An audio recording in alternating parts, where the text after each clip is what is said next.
যার কাছে জ্ঞান আছে সে আল্লাহকে ভয় করে, আল্লাহকে ভয় করে মানে তার কাছে জ্ঞান আছে। তো মুমিনদের চরিত্র হবে কি, যে না আল্লাহকে ভয় করে জীবন পরিচালনা করবে। প্রত্যেকটা সময়ে সে কথা বলবে, সে তাকাবে, সে শ্রবণ করবে, সে ভাবনা চিন্তা করবে, সে পরিবার পরিচালনা করবে, সমাজে তার ডিলিংস হবে, রাষ্ট্র পরিচালনা করবে, আমলাতন্ত্রে যাবে, বিভিন্ন জব হোল্ডার হবে, ব্যবসা বিজনেস সমস্ত ফিল্ডে, সমস্ত জায়গায়, সমস্ত সেক্টরে আল্লাহর ভয়, আল্লাহ যেন তাকে দেখছেন আর আল্লাহর ভয় নিয়ে তার জীবনটা পরিচালিত হবে। আউযু বিল্লাহি মিনাশ শাইতানির রাজিম। বিসমিল্লাহির রহমানির রহিম। আম্মান হুয়া কানিতুন আনা আল-লাইল সাজিদান ওয়া কাইমান ইয়াহযারুল আখিরাহ ওয়া ইয়ারজু রাহমাত রাব্বিহ কুল হাল ইয়াস্তাবিল্লাযীনা ইয়া'লামুনা ওয়াল্লাযীনা লা ইয়া'লামুন ইন্নামা ইয়াতাযাক্কারু উলুল আলবাব। যাবতীয় প্রশংসা সেই মহান আল্লাহ রব্বুল আলামিনের, যার অশেষ রহমতে আমরা শত ব্যস্ততা থাকা সত্ত্বেও এই প্রচণ্ড শীতের দিনেও মহান আল্লাহ রব্বুল আলামিন যে আমাদের রব, সৃষ্টিকর্তা, তার ডাকে সাড়া দিয়ে আমরা এই মসজিদে সমবেত হতে পেরেছি। এই মসজিদে আমরা একদিকে যেমন আল্লাহর ইবাদত করি নামাজের মাধ্যমে আর বিভিন্ন দোয়া বা নফল নামাজ দিয়ে কোরআন তেলাওয়াত, অন্যদিকে জ্ঞান অর্জনের জন্য একটা মাধ্যম বা ইসলামকে বুঝার জন্য একটা মাধ্যম হচ্ছে এই খুতবা। এই জন্য খুতবাও খুব গুরুত্বপূর্ণ বিষয়। এই জন্য আমরা দেখব যে জুমার দিনে 2 রাকাত আমরা ফরজ নামাজ পড়ি, কিন্তু অন্যদিকে জোহরের নামাজ 4 রাকাত পড়ি। তাহলে এই খুতবাটাও ভালোভাবে শোনা এটাও খুব জরুরি।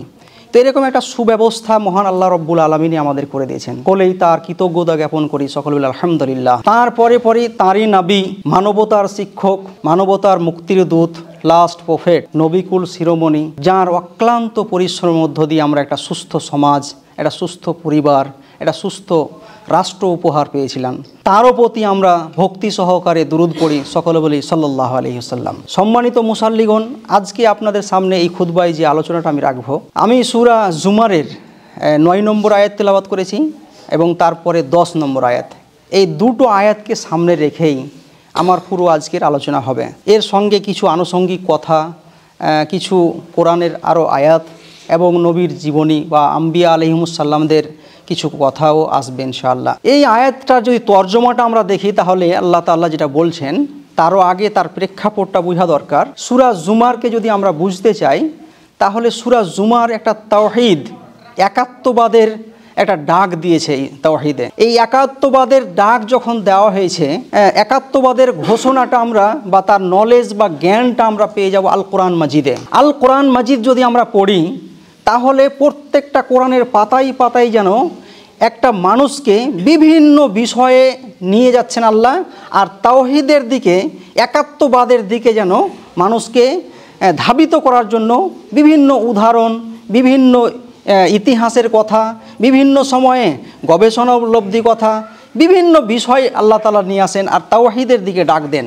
দুঃখের বিষয় হচ্ছে যে মহান স্রষ্টা রব্বুল আলামিন তিনি একমাত্র স্রষ্টা আর বাকি সব কিছু তার সৃষ্টি। অথচ কখনো কখনো আমরা ভুল করে কি করছি, ওই স্রষ্টাকে আমরা অস্বীকার করে ফেলছি, দিয়ে নাস্তিকতাবাদের জায়গায় চলে যাচ্ছি।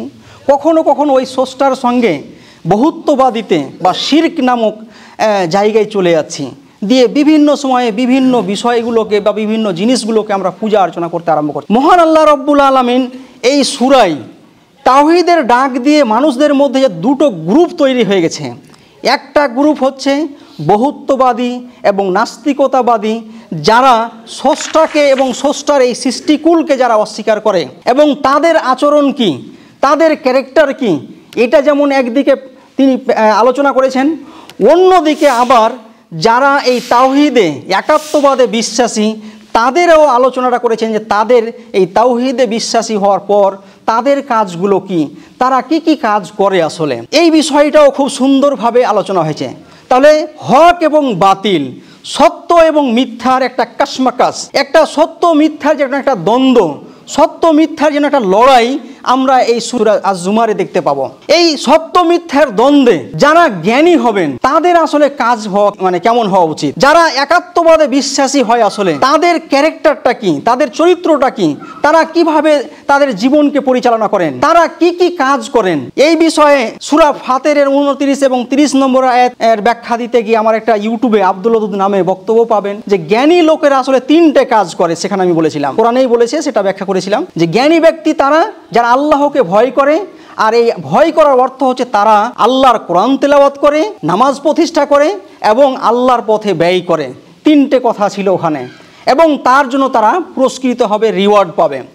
এখানে আমরা এই দুটো আয়াতে সূরা আজ-জুমারের 9 এবং 10 নম্বর আয়াতে যারা জ্ঞানী ব্যক্তি হবেন তাদের কি কি কাজ হবে, তাদের কটা কাজ হবে, ইনশাআল্লাহ আমরা এই আলোচনাটা আজকে করব। সূরা আজ-জুমারের আলোচনাটা এই দুটো আয়াতে এইভাবে শুরু হচ্ছে, আম্মান হুয়া কানেতুন, কি যে ব্যক্তি কানেতুন অনুগত, আল্লাহর আনুগত্য করে, তাদের চরিত্রটা কেমন আসলে। এই আল্লাহর যে অনুগত, অর্থাৎ আল্লাহর দেওয়া যে ইসলাম নামক জীবন বিধান, যারা এটাকে মেনে নিল, সে আসলে কি করে। কানেতুন আনা আল-লাইলি সাজিদাও ওয়া কায়েমা, আনুগত্যর বিধানটা কিভাবে বহিঃপ্রকাশ হয়, যে না তাতে রাতটা হয় সাজদা এবং কিয়াম অবস্থায় অতিবাহিত হয়। আল্লাহর অনুগত অর্থাৎ এই যে তাওহীদে বিশ্বাসী হলো, যখনই সে গাছপালার দিকে তাকাচ্ছে তখন সেখান থেকে আল্লাহকে খুঁজে পাচ্ছে, যখনই আল্লাহর এই কায়নাত অর্থাৎ সূর্য নক্ষত্র তারকার দিকে তাকাচ্ছে তখন আল্লাহকে খুঁজে পাচ্ছে, ইভেন নিজের দিকে যখন তাকাচ্ছে তখন আল্লাহকে খুঁজে পাচ্ছে। আর আল্লাহকে খুঁজে পাওয়ার পর সে ঘোষণা দিচ্ছে যে আমার মুখটা আর কোনো দিকে নয়, ইন্নী ওয়াজ্জাহাতু ওয়াজহিয়া লিল্লাযী ফাতারাস সামাওয়াতি ওয়াল আরদা হানিফা ওয়া মা আনা মিনাল মুশরিকিন। আমি একনিষ্ঠভাবে ঘোষণা দিচ্ছি যে না আমার না এই দিকে মুখ আছে না এই দিকে মুখ আছে, আমি একনিষ্ঠভাবে ঘোষণা দিচ্ছি যে আমার তো প্রতিপালক তিনি, যিনি আকাশ এবং জমিনের সৃষ্টিকর্তা, এবং আমি মুশরিকদের অন্তর্ভুক্ত নই। এই ঘোষণাটা কে দিয়েছিল? ইব্রাহিম আলাইহিস সালাম। তিনি কখনো দেখছেন যে কিছু লোক চন্দ্র পূজা করছে, কখনো কিছু লোককে দেখছেন সূর্য পূজা করছে, কখনো দেখছেন যে তিনি কেউ আবার গাছপালাকে পূজা করছে, কখনো তিনি দেখছেন যে দেবদেবীকে পূজা করছেন। এগুলোকে বেরিয়ে এসে একটা সময়ে তিনি ঘোষণা দিচ্ছেন, তার পুরো কারনামাটা সেটাও আমরা জানি, সবাই জানেন। একটা সময়ে এসে এই ঘোষণাটা দিয়েছিলেন যে না আমি এই দিকেও নয় বা এই দিকেও নয়, আমি তো সেই স্রষ্টার দিকে আমার মুখমণ্ডলকে ফিরিয়ে দিয়েছি যিনি আকাশ এবং জমিনের সৃষ্টিকর্তা, আর আমি কাউকেই আল্লাহর সঙ্গে শরিক করি না, আমি বহুত্ববাদিতে বিশ্বাসী নয়। এইটা যখন শরীরের একটা জায়গা অর্থাৎ আমাদের কলব নামক যে জায়গাটা, অন্তর, এটা যখন ইলম বসিরত দিয়ে যখন এই অনুগত হয়ে যায় আমি, তখন আমার ক্যারেক্টারটা এইভাবে ডেভেলপ হয় যে আমি আমার রাতটা আর কী করি, দুটো চরিত্র নিয়ে, এই যে রাত্রিতে দাঁড়ানো অবস্থা এবং সাজদা অবস্থা, এর মানে হচ্ছে তাহাজ্জুদের নামাজ। আজকের ঠান্ডার দিনে তাহাজ্জুদের নামাজ যে পড়তে পারে, রাত্রে জেগে জেগে আল্লাহর সঙ্গে যেটা কাঁদতে পারে আর এই নামাজ পড়তে পারে, তার জন্য 5 ওয়াক্তের নামাজ সহজ হয়ে যাবে। এদের চরিত্রটা কেমন, এই রাত্রার কান্নাটা কিভাবে হয়, তারা রাত্রে কান্না করে ইয়াহজারুল আখিরা, আখিরাতের একটা ভয় তারা করে, আখিরাতের ভয়, বিচার দিবসের ভয়, জান্নাতের আশা এবং জাহান্নামের ভয় নিয়ে, এই যে পরপারের একটা জীবন আছে এই ব্যাপারে ভয় নিয়ে সে নিজে চোকান্না হয়ে গিয়ে, সচেতন হয়ে, একটা অ্যাওয়ার হয়ে গিয়ে সে সমাজে বা পরিবারে জীবনযাপন করে। আর কি করে, ওয়ারজু রাহমাতা রব্বি, এবং তার নিজের রবের রহমতের আশা করে। দুটো জিনিস নিয়ে সে রাত্রে কান্না কান্না করে নামাজ পড়ে। একটা হচ্ছে যে পরপারের জীবনের যে একটা ভয়, এই পরপারের জীবনের ভয় নিয়ে, আর অন্যদিকে আবার তার রব, আমার নিজের রব আমার প্রতি দয়া করবেন, এই দয়ার রহমতের আশা নিয়ে আমি রাত্রে ক্রন্দন অবস্থায় নামাজ এবং নামাজের যে সাজদা এবং কিয়াম, দাঁড়ানো অবস্থা এবং সাজদা অবস্থা, এই দুটো অবস্থা দিয়ে আমি রাত অতিবাহিত করি। আসলে এই যে অনুভূতিটা, এটা কোথা থেকে আসে? আল্লাহ তাআলা এবার উদাহরণ পেশ করছেন। এই যে ইলম বসিরত, এই যে জ্ঞান, এই যে একটা উপলব্ধি, এটা স্কুল কলেজে গিয়ে বা একটা রেশমি রেওয়াজ, একটা ট্রাডিশন, যেটা একটা কৃত্রিম পদ্ধতিতে একটা প্রতিষ্ঠানগুলো আমরা দেখতে পাই, প্রাইমারি, আপার প্রাইমারি বা বিভিন্ন প্রতিষ্ঠানগুলো, সেখানেরই নলেজ নয়। হয়তো সে পড়াশোনাও জানে না, লিখতেও জানে না, কিন্তু এই ইলমটা কি? এই ইলমটাকে আল্লাহ ব্যাখ্যা করছেন, কুল হাল ইয়াস্তাবিল্লাযীনা ইয়ালামুন ওয়াল্লাযীনা লা ইয়ালামুন। হে নবী, আপনি জিজ্ঞেস করুন যারা জানে এবং যারা জানে না, এই দুটো সারির লোক কি এক জায়গায় আসতে পারে? অর্থাৎ যারা জ্ঞানী, যারা নলেজেবল পারসন, আর যারা জ্ঞানী নয়, যারা অজ্ঞানী, তারা কি এক জায়গায় একই প্ল্যাটফর্মে কাজ করতে পারে? তাদের তাহজিব তামাদ্দুন, তাদের সভ্যতা সংস্কৃতি, তাদের কাজ কারবার, তাদের উঠা বসা, তাদের চলাফেরা, তাদের পরিবার, তাদের সমাজ, তাদের রাষ্ট্র এক হতে পারে? অর্থাৎ যারা বহুত্ববাদীতে বিশ্বাসী, যারা নাস্তিকতাবাদে বিশ্বাসী, তারা, আর অন্যদিকে যারা আল্লাহকে বিশ্বাস করলো, এই নলেজটা যাদের কাছে আছে, আল্লাহর এই সৃষ্টি তত্ত্ব নিয়ে যারা গবেষণা করলো, আল্লাহর পাওয়ারকে বুঝে গেল, স্রষ্টার সেই 99টা নামকে যে বুঝে গেল, দিয়ে কালিমা তাইয়্যিবা লা ইলাহা ইল্লাল্লাহ বলল যে আল্লাহ ছাড়া আমার কোনো ইলাহা নেই, কোনো সার্বভৌম ক্ষমতার অধিকারী কেউ নেই। এই দুই ধরনের লোক কি একই প্ল্যাটফর্মে একই জায়গায় থাকতে পারে আর একই ধরনের রিওয়ার্ড বা একই ধরনের ফলাফল পেতে পারে? অসম্ভব, এটা হতেই পারে না। ইন্নামা ইয়াতাযাক্কারু উলুল আলবাব, অবশ্যই যারা নলেজেবল পারসন, যারা জ্ঞানী ব্যক্তি, তারা এখান থেকে উপদেশ গ্রহণ করে থাকে। তাহলে আয়াতটাকে যদি আমরা সাজাই তাহলে দেখতে পাবো যে যারা আমরা জ্ঞানের অধিকারী, যাদের কাছে ইলম বাসিরাত আছে, যারা আমরা জ্ঞানী মনে করি, এই জ্ঞানের শক্তিটা আবার কেমন দেখুন। এই জ্ঞানটা আবার কেমন যে জ্ঞান সে চন্দ্রযান তো করবে না, সে হয়তো পাইলট হতে পারবে না, ইঞ্জিনিয়ার ডক্টর হতে পারেনি, বা বড় রাজনীতিবিদ হতে পারেনি, কিন্তু এই জ্ঞানটার শক্তিটা কেমন যে এই জ্ঞানটা তাকে বিনয়ী করে দিয়ে, আল্লাহর অনুগত করে দিয়ে, সে আল্লাহর কাছে একটা দয়ার, একটা ভালোবাসার, একটা রেজামন্দির, একটা সন্তুষ্টির আশা নিয়ে আর পরপারের জীবনের ভয় নিয়ে রাত্রিটাকে অতিবাহিত করে। এই এমন কি জ্ঞান, এই জ্ঞানটা আমাদের দরকার, এই জ্ঞানটা দরকার। এই জ্ঞান যদি আমাদের কাছে আসে তাহলে অবশ্যই আমাদের জীবনের পথ চলাটা আলাদা ধরনের হবে। অর্থাৎ এই মুমিনটা কেমন হবে, তারপরের আয়াত 10 নম্বর আয়াতে আল্লাহ তাআলা এবার অর্ডারের সুরে, হুকুমের সুরে নিয়ে আসছেন। কুল ইয়া ইবাদিল্লাযীনা তাকু রব্বাকুম, হে নবী বলে দিন, হে আমার বান্দারা, যারা তোমরা আল্লাহর প্রতি ঈমান নিয়ে এসেছো, তোমরা কি করো? ইত্তাকু রব্বাকুম, তোমাদের রবকে তোমরা ভয় করো। রিদিমগুলো আস্তে আস্তে কথাগুলোকে এগিয়ে নিয়ে যান। নবীর মারফতে আল্লাহ তাআলা বলছেন, হে নবী আপনি বলে দিন, ইয়া ইবাদিল্লাযীনা তাকু রব্বাকুম, হে আমার ওই সমস্ত বান্দারা যারা আমার প্রতি বিশ্বাস স্থাপন করেছো। অর্থাৎ জ্ঞানের অপর নাম তাহলে কি? বিশ্বাস। এই জ্ঞান যদি থাকে তাহলে আল্লাহকে বিশ্বাস করেছেন আপনি, আল্লাহর সব কিছুকে জেনে গেছেন, তখন বিশ্বাস করলেন।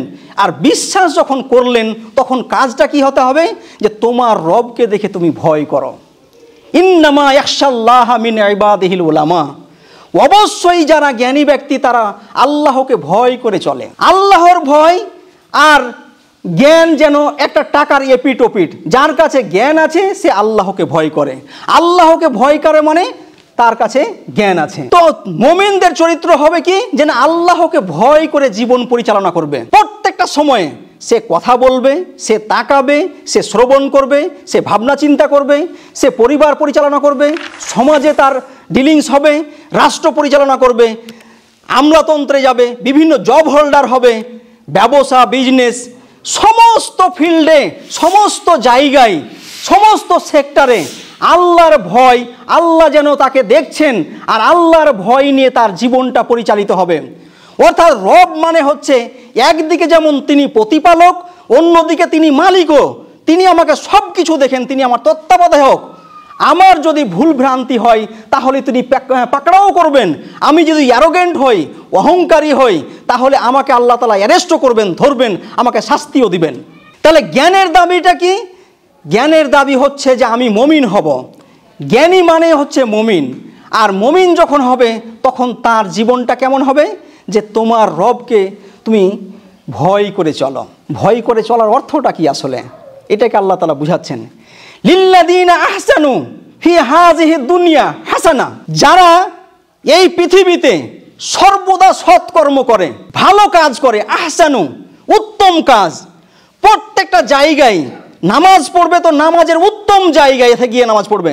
নামাজ এলোমেলো নয়, নামাজ পড়বে অথচ মন দেমাগটা বিবেকটা কোথায় আর অন্য কাজে কাজ করবে, এটা হতে পারে না।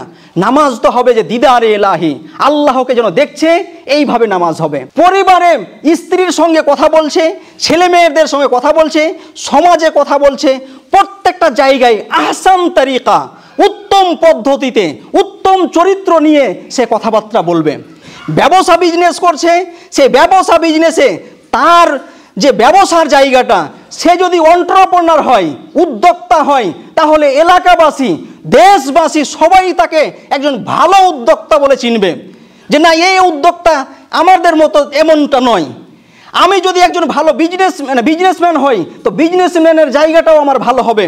আমি যদি একজন সমাজপতি হই, মসজিদের মোতাওয়াল্লি হই, আমি যদি এমএলএ এমপি হই, আমি যদি নেতামন্ত্রী হই, আমলাতন্ত্রে গিয়ে আইএফএস অফিসার হই, আইপিএস অফিসার হই, এডুকেশন সেক্রেটারিয়েটের পদগুলোতে যদি আমি যাই, যেখানেই যাই না কেন সেই জায়গাটার কাজ হবে উত্তম তরিকায়, উত্তম পদ্ধতিতে। অর্থাৎ আমি হব উসওয়াতুন হাসানা, একটা উত্তম নমুনা। একটা নবীকে যেমন বলা হয়েছে লাকাদ কানা লাকুম ফি রাসূলিল্লাহি উসওয়াতুন হাসানা, তিনি যেখানেই যে কাজটাই করেছেন নবী মুহাম্মদ সাল্লাল্লাহু আলাইহি সাল্লাম, সেটা একটা উত্তম নমুনা হিসেবে, একটা আইডিয়াল হিসেবে, আদর্শ হিসেবে কাজ করেছেন। আমি হব এমন একটা ব্যক্তি, যেখানেই যাব সেখানেই একটা উত্তম তরিকায়, উত্তম পদ্ধতিতে, উত্তম কাজগুলো, সৎ কাজগুলো আমি করব। এটা হচ্ছে আমার চরিত্র। অর্থাৎ জ্ঞান, মুমিন মানে বিশ্বাসী, আর বিশ্বাসীর মানে আল্লাহর ভয়, আর আল্লাহর ভয় মানে সোসাইটিতে একটা ইম্প্যাক্ট থাকবে, সমাজে একটা তার কন্ট্রিবিউশন থাকবে। সোসাইটিতে তার কন্ট্রিবিউশনটা কি, যে উত্তম পদ্ধতিতে কাজ করবে। এটা যদি করতে পারে কেউ, তাহলে কি হবে, হাসানা, তাকে উত্তম বদলা দেওয়া হবে। অর্থাৎ তাকে এই পৃথিবীতেই সম্মানিত করা হবে, আখিরাতে সম্মানিত করা হবে। সে হাসানার জায়গায়, হাল জাযাউল ইহসান ইল্লাল ইহসান, ভালোর বদলা ভালোই হয়। আমি যে আমার জীবনটাকে দিয়ে দিয়েছি, আল্লাহর রাস্তায় ওয়াকফ করে দিয়েছি, এই ওয়াকফ করে দেওয়ার মানে এটা নয় যে আল্লাহ রব্বুল আলামিন আমাকে বিভিন্নভাবে পদদলিত, অপমানিত, তিরস্কৃত করবেন, এটা না। আমার তো জীবনটা এমন হবে যে আমাকে সবাই স্মরণ করবে, আমি সম্মানের শিখরে চলে যাব, পৃথিবীতেও এবং আখিরাতেও। আবার একটা আল্লাহ তাআলা কথা বলছেন, ওয়ারজুল্লাহি ওয়াসিআ, আল্লাহর জমিন হচ্ছে প্রশস্ত। এর কথাটার মানে কি? একদিকে আল্লাহ বলছেন ভালো কাজ, সৎ কাজ করেন, তাহলে আপনি উত্তম বদলা পাবেন, আপনার সঙ্গে উত্তম আচরণটা করা হবে। আবার বলা হচ্ছে তারপরের অংশটাতে যে আল্লাহর পৃথিবীটা হচ্ছে প্রশস্ত, বিশাল বড়। এর মানে হচ্ছে এটা, এই যে ভালো কাজগুলো করবেন, ওখানকার সমাজপতি যদি ওটা না, তার সম্মানে আঘাত লাগে, যদি পরকালে বিশ্বাসী না হয়, আল্লাহতে বিশ্বাসী না হয়, তাহলে আপনার পথের কাঁটা হবে। ওই এলাকার রাজনীতিবিদ, সমাজনীতিবিদ, তার নামটা খুব বড়, কিন্তু যদি ওর পথের কাঁটা হন আপনি, ওর যদি ভাত মরে যায়, ওর স্বার্থে আঘাত লাগে, তাহলে আপনার জমিনটাকে ছোট করে দেওয়া হবে, ছোট করে দেওয়া হবে, সংকীর্ণ হয়ে যাবে। পরিবারে কখনো বাবা, কখনো মা, কখনো ভাইয়েরা আপনার জন্য পথের কাঁটা হয়ে দাঁড়াবে, আপনাকে এগোতে দিবে না। এরকম একটা সময় আসবেই, হয় পরিবার থেকে, না হলে সমাজ থেকে, আর না হলে রাষ্ট্র থেকে, না হলে অর্থনৈতিক পাওয়ার থেকে, না হলে রাজনৈতিক পাওয়ার থেকে। কোনো একটা জায়গা থেকে আপনার প্রতি একটা টর্চারিং, একটা যেন আপনাকে গুড়িয়ে দেওয়ার, একটা মব লিঞ্চিংয়ের, একটা যেন ফ্র্যাকচার করে দেওয়ার একটা হুমকির শিকার হবেন আপনি। অত সহজ কথা নয়।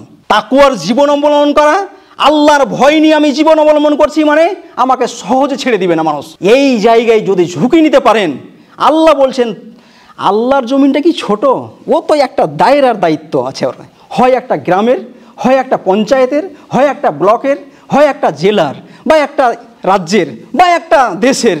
কিন্তু আল্লাহর জমিনটা ছোট নয়। আপনার যদি মনে হয় যে এই গ্রামটা সংকীর্ণ হয়ে গেছে, বাড়ি থেকে শুরু করেন, পরিবার যদি সংকীর্ণ হয়, সমাজ যদি সংকীর্ণ হয়ে যায় আপনার জন্য, এলাকাটা যদি সংকীর্ণ হয়, তাহলে আপনাকে এই দিনের স্বার্থে আল্লাহর দিকে আহ্বান করার জন্য, সত্যের প্রতীক হিসেবে জীবনযাপন করার জন্য আপনাকে বাড়ি ছাড়তে হতে পারে, দেশ ছাড়তে হতে পারে, সমাজ ছাড়তে হতে পারে, এলাকা ছাড়তে হতে পারে। আল্লাহর জমিনটা ছোট নয়, আল্লাহর জমিন হচ্ছে, আল্লাহর পৃথিবী হচ্ছে অনেক বড়। অতএব কি করো, বেরিয়ে পড়ো। ইন্নামা ইউয়াফাস সাবিরুনা আজরাহুম বিগাইরি হিসাব, অবশ্যই ধৈর্য ধারণকারীদেরকে পরিপূর্ণ বদলা দেওয়া হবে বেগাইরে হিসাব, যার কোনো হিসাব থাকবে না। অর্থাৎ ধৈর্য ধারণকারীদের অঢেল কিছু রিওয়ার্ড পুরস্কার দেওয়া হবে। আরো কথাগুলো সাজান। তাহলে ধৈর্য ধারণকারীদেরকে আল্লাহ তাআলা এত পুরস্কার দিবেন, এত পুরস্কার দিবেন যার কোনো সীমা নেই, সীমাহীন তাকে পুরস্কার দেওয়া হবে। কথাগুলো যদি আমরা সাজাই তাহলে পাবো এইভাবে যে ধৈর্যের মধ্য দিয়ে আল্লাহর পুরস্কার কিভাবে পাওয়া যায়। ধৈর্য দেখুন, সেই আইয়ুব আলাইহিস সালামের ধৈর্য 18 বছর। কখনো কখনো আল্লাহর পক্ষ থেকে আপনাকে মুসিবত ফেলা হয়, ফিজিক্যাল মানে শারীরিকভাবে, কখনো আর্থিকভাবে, কখনো অসুস্থতা দিয়ে, সেটাকেও ধৈর্য ধারণ করতে হয়। একটা কথা আমার মনে পড়লো, ওয়াস্তাঈনু বিস-সাবরি ওয়াস-সালাহ, আল্লাহ বলছেন যে তোমরা নামাজ এবং সবর, ধৈর্যের মধ্য দিয়ে আল্লাহর মদদ মানে তলব করো, আল্লাহর সাহায্য চাও। একটা কথা তো মাথাতে খুব ভালোভাবে চলে আসে যে নামাজের মধ্য দিয়ে বিভিন্ন দোয়া বলি, আর এই দোয়া বলে আল্লাহর কাছে যেন সাহায্য চাইছি, এটা তো বোঝা যাচ্ছে। কিন্তু ধৈর্যের মধ্য দিয়ে কিভাবে আল্লাহর সাহায্য তলব করা যায়? এই যে প্যাশন, দুঃখ কষ্টকে বরণ করে, এটাকে সহ্য করে আপনি যখন জীবনটাকে অতিবাহিত করবেন, তখন আল্লাহর মদদ আসে। এর ইতিহাস সাক্ষী। বিভিন্ন নবীগুলোকে যদি দেখেন, দেখুন এইদিকে আইয়ুব আলাইহিস সালাম প্রায় 18 বছর ধরে অসুস্থ হয়ে গ্রামবাসী তাকে বিতাড়িত করে দিয়ে বাইরে বন জঙ্গলে ফেলে আসলো।